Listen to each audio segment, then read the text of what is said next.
ఈరోజు సిట్ ఆఫీస్కి వెళ్ళాను నేను. అక్కడ సిట్ ఆఫీసర్స్ నా మీద ఉన్న ఎలిగేషన్స్ గురించి నన్ను చాలా ప్రశ్నలు వేశారు. బట్ అన్నిటికీ సమాధానం చెప్పాను. కెల్విన్ ముఠాతో నాకు పరిచయం లేదని, కెల్విన్ నేను ఎప్పుడు కలలేదని వాళ్ళకి క్లియర్గా చెప్పాను. సో మళ్ళీ వాళ్ళు ఎప్పుడు పిలిచినా నేను మళ్ళీ వెళ్ళడానికి నేను రెడీగా ఉన్నాను. బేసికల్గా నేను ఎప్పుడు వెరీ రెస్పాన్సిబుల్ పర్సన్. నేను anything illegal, not only drugs, నేను ఎప్పుడు చేయను. ఇది ఇల్లీగల్ అయితే మాత్రం నేను ఎప్పుడు ఇలాంటి పలాంటి పనులు నేను ఎప్పుడు లైఫ్లో చేయను కూడా. అండ్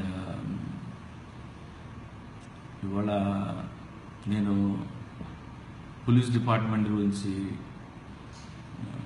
పాజిటివ్గా, నాకు పోలీస్ డిపార్ట్మెంట్ అంటే చాలా ఇష్టం. నాకు చాలా సినిమాలు ఇస్తాను నేను డిపార్ట్మెంట్ గురించి. జర్నలిస్టుల మీద ప్రేమతో నేను ఇజ్జం అనే సినిమా ఇస్తాను నేను.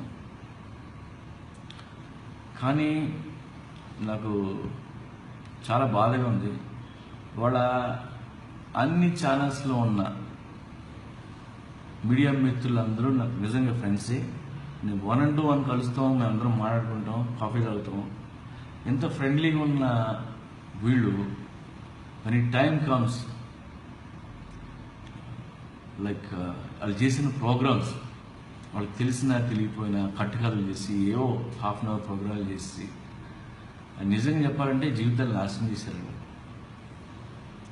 మా అమ్మ, నా వైఫ్, నా పిల్లలు, అన్నదమ్ముళ్ళు 4 రోజుల నుంచి ఏడుస్తున్నారు.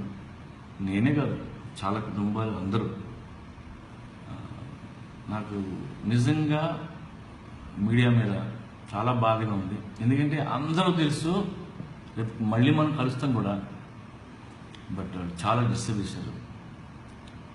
ఏదైనా ఉంటే రేపు సిట్ ఆఫీసులో డిసైడ్ చేస్తారు.